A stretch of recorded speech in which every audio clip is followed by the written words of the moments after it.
आज बीजापुर महानगर पालिका के जो 35 सदस्य हैं, जिनके बारे में कल हमारे बेलगाम के आरसी रीजनल कमिश्नर शट्टनवर साहब ने एक आदेश पारित किया है, जिसमें इन सभी 35 जो महानगर पालिका के जो सदस्य हैं, इन्होंने अपनी प्रॉपर्टी को घोषणा पत्र में नहीं दिया है बोलकर इनके ऊपर आरोप सिद्ध होने के बाद में कल जो है हमारे प्रादेशिक कमिश्नर शट्टनवर साहब ने इन 35 मेंबरों को क्या है मालूम है क्या डिस्क्वालीफाई कर को आदेश जारी कर रहे हैं।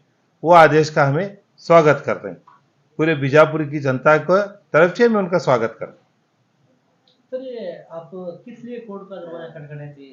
ऑलरेडी इलेक्शन हो चुका था। देखो, उनकी जिम्मेदारी है, जो भी है बाबा साहब अम्बेडकर के संविधान के पर चलने वाला ये देश है।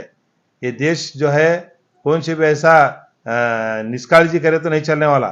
तुम्हें जो भी करना है कानून के दायरे में रोकर, जो कानून बोल रहा तुम्हें वो नहीं करे तो फिर तुम्हें कहीं वो जगह पर बैठना, ये कानून है। इसलिए कानून का जो भी है कोर्ट अपना काम करी। कोर्ट ये देखी कि तुम्हें दिए क्या नहीं दिए, नहीं दिए तुम्हें डिस्क्वालीफाई करी। तुम्हें दिए रहते थे, तुम्हें नहीं करते थे। हमारा पार्ट क्या भी नहीं है, तुम्हें नहीं दी इसके बाद तुम्हें डिस्क्वालीफाई में। हमें खाली कानून ऐसे भी हतई कर को बोल को बीजापुर की जनता को समझाएं।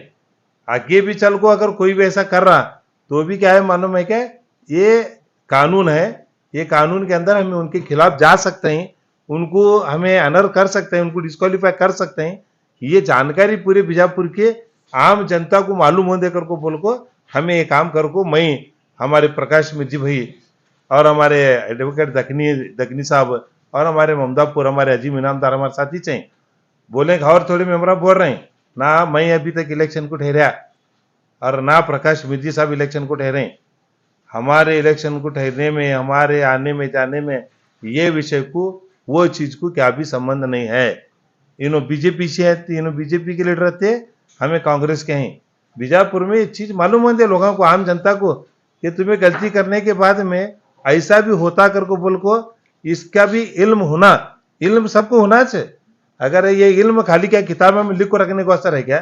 तुम्हें गलती करें तो उसका लोगों को मालूम पड़ना, ये बात के असर मैं हमारे प्रकाश में जी, हमारे एडवोकेट दखनी साहब, क्या मुख्तार अहमद दखनी साहब और हमारे हमारे अमित ममदापुर साहब, सब जने मिला को हम एक बीजापुर की जनता को और पूरे कर्नाटक की जनता को हमें दिखलाए ये ऐसा करने से ऐसे ऑर्डर्स हो सकते हैं कर को बोल को। और ये बाबा साहब अम्बेडकर का बनाया हुआ जो कानून है, ये कानून के दायरे में रहना और सब जने रहना, कौन भी इनो कौन नहीं, इसमें कौन सी पार्टी नहीं है। कांग्रेस के भी गए, जेडीएस के भी गए, बीजेपी के भी गए, कौन भी नहीं बचे। इसमें क्या कौन सी पार्टी को लेकर नहीं करे, कौन से जात पात को लेकर नहीं करे। जो भी ऐसा बोल रहे हैं उन अपने गिरेबान में खुद जांग को देखेंगे। हमें दोनों जने भी इलेक्शन नहीं ठहरे, ना मैं ठहरू हूं ना हमारे प्रकाश मिर्जी साहब ठहरे। हमें दोनों जने का क्या भी इलेक्शन ठहरने की वास्ता नहीं है। क्या कहना है? जबकि ये एक महानगर पालिका आयुक्त की जवाबदारी थी। हाँ, नहीं, देखो ये खुद कारपोरेटर की जवाबदारी है। कारपोरेटर ले जाको मेयर के हाथ में देने की जवाबदारी कारपोरेटर की है। वो किसी उन्हें मांग को लेने की जवाबदारी नहीं है। ये कानून में लिखे सो है, उन्हें पढ़ को, उन्हें अगर नहीं पढ़ने आता तो किसी भी पढ़ा को, अगर नहीं समझ में आ रहा तो किसके जरिए से समझ को ये काम करना, ये हमारी जिम्मेदारी नहीं है। हाँ, जो भी काम तुम गलत करेंगे तो उसे नहीं पकड़ना कर को कहा है। जो लोग तुम्हें बोल रहे हैं या ऐसा जो अब शब्द बातें चले, ऐसा हमें अभी तक नहीं करे, या 30 दिन से चले, तुम्हें ये हमें किसी भी क्या भी नहीं पड़े। हाँ ना, हमें तुम ना डिस्क्वालीफाई कराएं, डिस्क्वालीफाई तुम ना कोर्ट करी, प्रादेशिक आयुक्त तुम डिस्क्वालीफाई करे, तुम्हारे पेपर देख को कराएं। तुम्हें नहीं करे रहते थे तो तुम्हें दिए रहते थे, तुम ना की करते थे। अभी क्या सर री इलेक्शन ही होगा या फिर नहीं, हमें री इलेक्शन हो देकर को बोल को हमें बोलने वाले, या हमारा यह है स्टैंड। री इलेक्शन ने और एक इलेक्शन हो दे हो को, जो जनता जो जिसे चुन को लगा थी, अगर तुम्हें अच्छे काम कर रहे तो तुम ना चुन को लगा थी जनता। तो कानून में आता है कि सर अगर डिस्क्वालीफाई होने के बाद नहीं खड़े हो सकते। नहीं, वो नॉलेज मुझे नहीं है। अगर डिस्क्वालीफाई होने के बाद वो 6 साल वो रहता है नहीं रहते, वो नॉलेज मुझे नहीं है। वो हमारे वकील साहब को क्वेश्चन करो तुम्हें। मुझे ये सर जो है पूरे 25 कॉर्पोरेटर को किया गया है, या ये कॉर्पोरेटर का तो बाई इलेक्शन में चुनाव हुआ था? नहीं उन्होंने भी नहीं थी, उन्होंने भी नहीं थी, नहीं उन्होंने भी एसेट एंड लाइबिलिटी में उन्होंने भी नहीं ये करें। देखो कानून एक लिए को भी आता है, 25 को भी आता है, उन्हें करा तो उन्हें भी गया, इन्हों करे तो इन्हों भी गए। खाली क्या भी नहीं है, ये कानून की जगह हैं, ये कानून के झमेले हैं, इसके अंदर कौन अच्छा है बुरा है ऐसा क्या भी नहीं है, सिर्फ कानून के झमेले हैं। कानून के वास्ते कानून की लड़ाई में अगर उन्होंने करेक्ट रहते थे तो उन्होंने जीतते थे, उन्होंने नहीं जीते, उन्होंने नहीं फॉलोअप करे, उन्होंने डिस्क्वालिफाई हुए याद ಆಚೆ ವಿಜಯಪುರ ಮಹಾಜನತೆಗೆ ಒಂದು ವಿಷಯವನ್ನು ಹಂಚ್ಕೊಳ್ಳೋಕ್ಕೆ ನಾನು ಪ್ರಯತ್ನ ಪಡ್ತೀನಿ. ಸೊ ಆ ವಿಷಯ ಏನಂತಂದ್ರೆ, ಸೊ ನಿನ್ನೆಯ ದಿನ ಆದೇಶ ಪ್ರಾದೇಶಿಕ ಆಯುಕ್ತರು ಬೆಳಗಾವಿದವರು ವಿಜಯಪುರ ಮಹಾನಗರ ಪಾಲಿಕೆಯ 35 ಜನರನ್ನು ಅನರ್ಹಗೊಳಿಸಿದ್ದಾರೆ ಅಂತ ಹೇಳಕ್ಕೆ ನಾನು ಇಚ್ಛೆ ಪಡ್ತೀನಿ. ಸೊ ಅದ್ರ ಪ್ರಕಾರ ಅನರ್ಹಗೊಂಡ ನಂತರ ಸೊ ಅದು ಅನರ್ಹದ ಆದೇಶ ಪ್ರತಿ ಗುಲ್ಬರ್ಗ ಹೈಕೋರ್ಟ್ನಲ್ಲಿ ಸಲ್ಲಿಸಬೇಕಂತಾಗಿತ್ತು. ಗುಲ್ಬರ್ಗ ಹೈಕೋರ್ಟ್ನಲ್ಲಿ ಸಲ್ಲಿಸಿದ ನಂತರ ನಾವು ಇವತ್ತು ಗುಲ್ಬರ್ಗ ಹೋಗಿ ಬಂದಿದ್ದೀವಿ. ಸೊ ಅಲ್ಲಿಂದ ನಾವು ಆದೇಶ ಕಾಪಿಯನ್ನು ತೊಗೊಂಡು ಬಂದಿದ್ದೀವಿ. ಸೊ ಆದೇಶದ ಪ್ರತಿಯ ಪ್ರಕಾರ 35 ಜನರು ಕೂಡ ಸಸ್ಪೆಂಡ್ ಆಗಿದ್ದಾರೆ ಅಂತ ನಾನು ಅನರ್ಹ ಆಗಿದ್ದಾರಂತ ವಿಜಯಪುರ ಜನತೆಯಲ್ಲಿ ಕ್ಲಿಯರ್ ಮಾಡಕ್ಕೆ ನಾನು ತಮ್ಮ ಮುಖಾಂತರ ಹೇಳಲು ಬಯಸ್ತೀನಿ ನಾನು. ಸೊ ಮೇಲಾಗಿ ಸೊ ಮೈನು ಬಿಳಿಗಿಯವರು ಅವರು ಸವಿಸ್ತರವಾಗಿ ಮಾತಾಡಿದ್ರು, ನಾನು ಹೆಚ್ಚಿಗೆ ಮಾತಾಡೋದ್ರೊಳಗೆ ಅರ್ಥ ಇಲ್ಲ ಅನ್ನಿಸ್ತದೆ. ಮತ್ತು ಅಡ್ವೊಕೇಟ್ ನಮ್ಮ ಮುಕ್ತಾರ್ ದಖಣಿಯವರು ತಮಗೆಲ್ಲ ಕ್ಲಾರಿಫಿಕೇಶನ್ ಮಾಡಿದ್ದಾರೆ. ಸೊ ಒಂದು ವಿಷಯ ನಾನು ಹೇಳ್ತೀನಿ, ಇದರಲ್ಲಿ ಯಾವುದೇ ರಾಜಕೀಯ ಇಲ್ಲ, ಈ ಕೇಸ್ನಲ್ಲಿ ಯಾವುದೂ ರಾಜಕೀಯ ಇಲ್ಲ, ಜಾತಿ ಇಲ್ಲ, ಮತ ಇಲ್ಲ, ಭೇದ ಇಲ್ಲ. ಸೊ ಕೆಲವೊಬ್ಬರು ನಾನು ಈಗ ಸೋಷಿಯಲ್ ಮೀಡಿಯಾದಲ್ಲಿ ಕೆಲವೊಂದು ಕಡೆ ಕೆಲವೊಂದು ವಿಷಯಗಳು ನಡೆದಾವೆ. ಸೊ ಇವರು ದುಡ್ಡಿನ ಸಲುವಾಗಿ ಮಾಡಿದರು ಅಂತ ಹೇಳಿ ಕಿಶಿಂದ. ಸೊ ಅದು ಯಾವ ಥರದ ದುಡ್ಡಿನ ಆಮಿಷ ನಮಗೆ ತೋರಿಸಿದ್ರು, ಬಟ್ ಯಾವುದೇ ದುಡ್ಡಿಗೆ ಆಮಿಷಕ್ಕೆ ನಾವು ಒಳಗಾಗಲಿಲ್ಲ. ಸೊ ತಮ್ಮ ಮುಖಾಂತರ ನಾನು ಕ್ಲಿಯರ್ ಮಾಡ್ತೀನಿ, ಯಾವುದು ಮಾಡಿದ್ರು ಕಾನೂನಾತ್ಮಕ ಹೋರಾಟವನ್ನು ಮಾತ್ರ ಮಾಡಿದ್ದೀವಿ ನಾವು. ಸೊ ಮೈನುಬಾಯಿ ಹೇಳಿದ್ರು, ಬಾಬಾ ಸಾಹೇಬ್ ಅಂಬೇಡ್ಕರ್ ಅವರ ಒಂದು ಅವ್ರ ಹೆಸರನ್ನು ಪ್ರಸ್ತಾವನೆ ಮಾಡಿಕೊಂಡು ಹೇಳಿದ್ರು. ಹೌದು, ಸತ್ಯದ ಸಂವಿಧಾನಿಕವಾಗಿಯೇ ಮಾತ್ರ ನಾವು ಈ ಹೋರಾಟವನ್ನು ಮಾಡಿವು. ಆ ಸಂವಿಧಾನಿಕ ಹೋರಾಟದಲ್ಲಿ ನಮ್ಗೆ ಇವತ್ತು ಮುನ್ನಡೆ ಆಗಿದೆ, ಒಂದು ಹಂತದಲ್ಲಿ ಮುನ್ನಡೆ ಆಗಿದೆ. ಸೊ ಹಾಗೆ ತಾವು ಒಂದು ಕ್ವಶನ್ ಮಾಡಿದರೆ ಅದ್ರ ಪ್ರಕಾರ ಅವರಿಗೆ ನೆಕ್ಸ್ಟ್ ಅಂದರೆ ಉಚ್ಚ ನ್ಯಾಯಾಲಯದೊಳಗೆ ಡಬಲ್ ಬೆಂಚಿಗೆ ಹೋಗಕ್ಕೆ ಅವಕಾಶ ಇದೆ, ಮಾಡ್ಬೋದು. ಸೊ ಅದ್ರೊಳಗೆ ಅಂತ ಎರಡನೇ ಮತ ಅವ್ರಿಗೆ ಅಷ್ಟೇ ಹಕ್ಕದ, ಕಾನೂನೊಳಗೆ ಅವರಿಗೂ ಒಂದು ಹಕ್ಕದ. ಸೊ ಹೋಗ್ಬೋದು, ಅದ್ರೊಳಗಂತೂ ಎರಡನೇ ಮಾತಿಲ್ಲ. ಬಟ್ ನಮ್ಮದೊಂದು ವಿಚಾರ, ಈಗ ಒಂದು ಹಂತದೊಳಗೆ ನಾವು ನಮಗೆ ಸಕ್ಸಸ್ ಆಗಿದೆ ಅಂತ ಅನ್ನೋ ದೃಷ್ಟಿಯಿಂದ ಹೇಳಕ್ಕೆ ಸರಿ ಇದೆ. ಸೊ ಮತ್ತು ಅವರು ಮುಂದೆ ಹೋದ್ರೂ ನಾವು ಅದಕ್ಕೆ ರೆಡಿ ಅಂತ ನಾವು ಹೇಳಕ್ಕೆ ನಾ ಇಚ್ಛೆ ಪಡ್ತೀನಿ. ಸೊ ಇವನ್ ಅವರು ಸುಪ್ರೀಂ ಕೋರ್ಟ್ ತನಕ ಹೋದ್ರು, ನಾವು ಸುಪ್ರೀಂ ಕೋರ್ಟ್ ತನಕ ಹೋಗಿಸಿಂದ ಹೊಳ್ಳೆ ಇವ್ರನ್ನ ಅನರ್ಹ ಮಾಡಿಸ್ಲಕ್ಕೆ ಏನು ಸಾಧ್ಯ ಅದ ಕಾನೂನಾತ್ಮಕವಾಗಿ ಹೋರಾಟ ನಾವು ಮಾಡ್ತೀವಿ ಅಂತ ಹೇಳಿಸಿಂದ ನಾ ಹೇಳ್ತೀನಿ. ಹಾಂ ಸರ್, 100% ಜಯ ಸಿಕ್ಕಿದೆ, 100% ಜಯ ಆಗಿದೆ. 5 ತಿಂಗಳ ಹೋರಾಟದ ನಂತರ ಇವತ್ತು ನಮಗೆ ಒಂದು ರೀತಿ ಒಂದು ಹಂತದಲ್ಲಿ ಜಯ ಸಿಕ್ಕಿದೆ ಇವತ್ತು. एक बहुत ही हिस्टोरिकल एक जजमेंट डिलेवर हुआ है रीजनल कमिश्नर बेलगाम छट्टनौर साहब की जानिब से.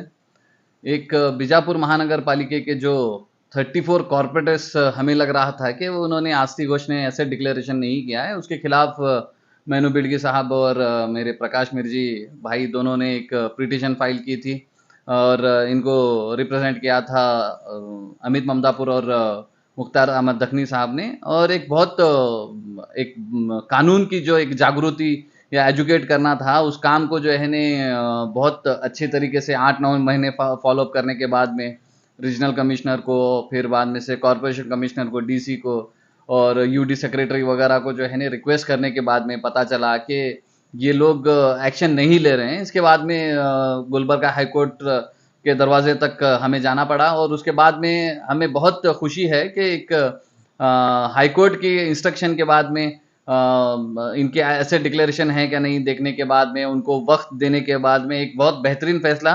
और मैं इस बात से मैं हैरान नहीं हूँ कि बीजापुर का जो नाम था गोल गुम्बद की, जो हिस्टोरिकल एक स्ट्रक्चर के लिए याद किया जाता था, आने वाले दिनों में जो है पूरे हिंदुस्तान में बीजापुर की जो एक मिसाल और एक बनेगी वो 35 मेंबर स्वीप करने के बारे में जो है नहीं इतिहास में लिखा जाएगा और एक बहुत बड़ा फैसला है। मैं इसका इस्तकबाल करता हूं और उम्मीद है कि आने वाले कहीं पे भी इलेक्शंस होंगे तो वो सबसे पहला काम आने वाले एक महीने में जो एसेट डिक्लेरेशन करना है वो करेंगे और आने वाले साल में उसी महीने में जो है ना एसेट डिक्लेरेशन करने का काम करेंगे।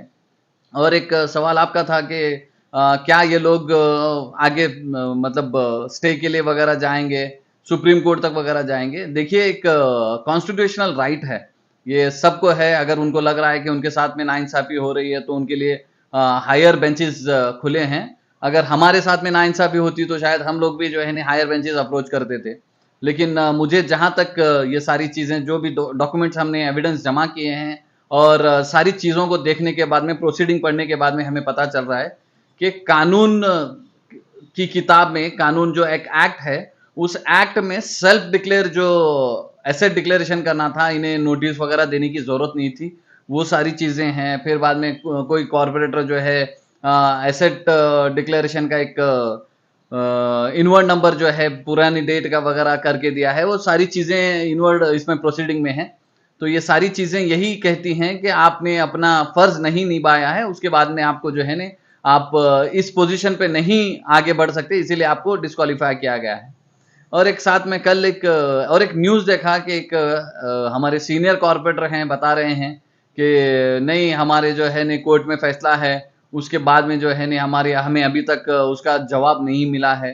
और ये न्यूज कैसे फैली है, ये एक ओपन डॉक्यूमेंट है, ये कहीं कहीं पे भी अवेलेबल हो सकता है। और एक आप सीनियर लीडर थे, आपको पता होना चाहिए कि एसेट डिक्लेरेशन जो है आपको नोटिस सर्व करने के बाद में या फिर कॉरपोरेशन से कॉल आने के बाद में आपको डिक्लेयर नहीं करना है, ये आपकी जिम्मेदारी है।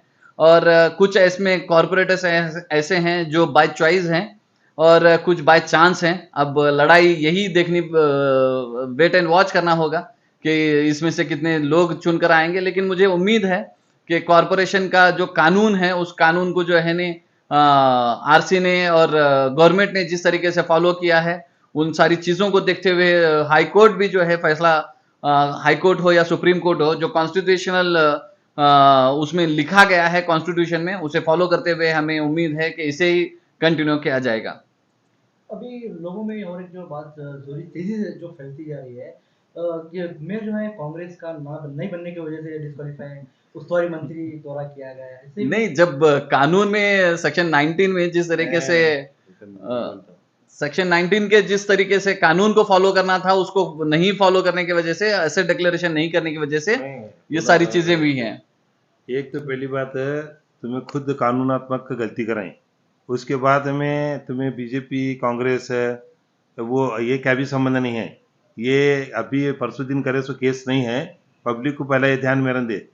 ये जो है हाई कोर्ट के अंदर जो केस कराएं ये पिछले बरस करे सो है, 2024 नवंबर में कराएं।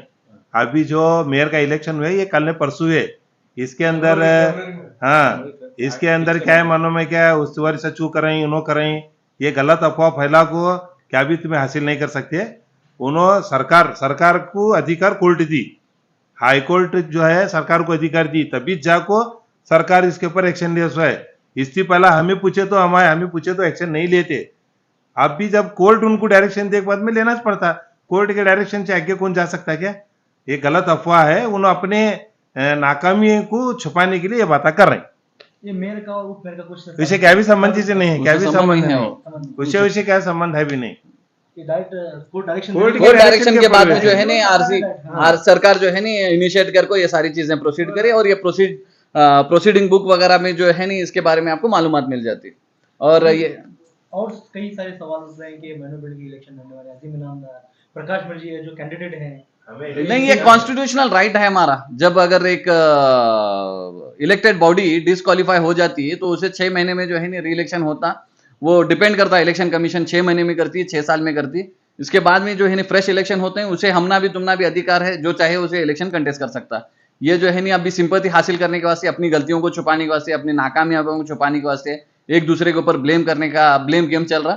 तो ये लोग भी बहुत समझदार हैं, जो लोग इनके ऊपर भरोसा कर को इनको चुन को लाए थे, इन्हों इतने कामयाब नहीं है, इतने शाने नहीं ही कर बोल को उनको समझ में आ रहा बीजापुर की अधिक जनता को। इंशाल्लाह आने वाले इलेक्शन में जो है ना इसका रिजल्ट देखने मिलेगा। ಎಲ್ಲರಿಗೂ ನಮಸ್ಕಾರ.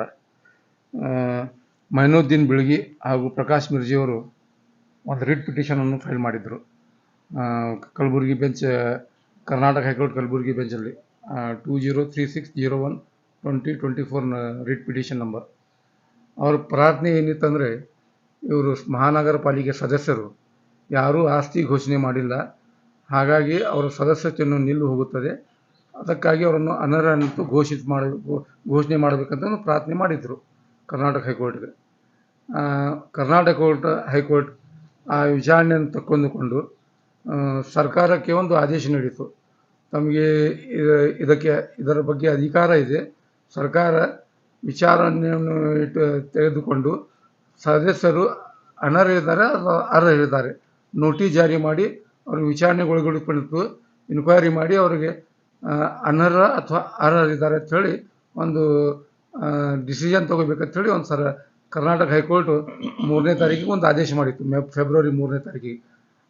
ಆ ಆದೇಶ ನಂತರ ಪ್ರಾದೇಶಿಕ ಆಯುಕ್ತರ ರೀಜನಲ್ ಕಮಿಷನರ್ ಅವರು ಸದಸ್ಯರಿಗೆ ನೋಟಿಸ್ ಜಾರಿ ಮಾಡಿ ವಿಚಾರಣೆ ಒಳಪಡಿಸಿ ಅವರ ಕಡೆಯಿಂದ ಲಿಖಿತ ಉತ್ತರ ಪಡೆದುಕೊಂಡು ಮತ್ತು ಅವರ ಮತ್ತೊಂದು ಸಲ ವಿಚಾರಣೆಗೊಳಪಡಿಸಿ ಅವರ ಅಹವಾಲುಗಳನ್ನು ಆಲಿಸಿ ಅವರನ್ನು ಸೂಕ್ಷ್ಮವಾಗಿ ಈ ಆಸ್ತಿ ಘೋಷಣೆ ಬಗ್ಗೆ ಪರಿಗಣಿಸಿ ವಿಚಾರಣೆ ಮುಂದುಗೂಡಿಸಿ ಆಮೇಲೆ ಒಂದು ತೀರ್ಪನ್ನು ಕೈಗೊಂಡರು. ಆ ತೀರ್ಪಿನಲ್ಲಿ ಏನಂದರೆ, ಯಾರೂ ಅವರು ಆಸ್ತಿ ಘೋಷಣೆ ಮಾಡಿಲ್ಲ, ಅದಕ್ಕಾಗಿ ಅವರಿಗೆ ಅನರ್ಹಗೊಳಿಸ್ತೇವೆ ಅಂತ ಹೇಳಿ ಒಂದು ಆದೇಶ ನಿನ್ನೆ 24ನೇ ತಾರೀಕು ಮಾರ್ಚ್ 24ನೇ ತಾರೀಕು ಆದೇಶವನ್ನು ಹೊರಪಡಿಸಿದರು. ಎಲ್ಲ 35 ಮಹಾನಗರ ಪಾಲಿಕೆ ಸದಸ್ಯರು ಎಲ್ಲರೂ ಅನರ್ಹ ಅಂತ ಹೇಳಿ ಘೋಷಣೆ ಮಾಡಿದರು. ಅದರ ನಂತರ ಅವರು ಇವತ್ತು ಕರ್ನಾಟಕ ಹೈಕೋರ್ಟ್ದಲ್ಲಿ ವಿಚಾರಣೆ ಬಂದಾಗ ಆ ವರದಿಯನ್ನು ಸಲ್ಲಿಸಿದರು. ಆ ವರದಿಯ ಪ್ರತಿಯನ್ನು ನಮಗೆ ಇವತ್ತು ದೊರಕಿದೆ.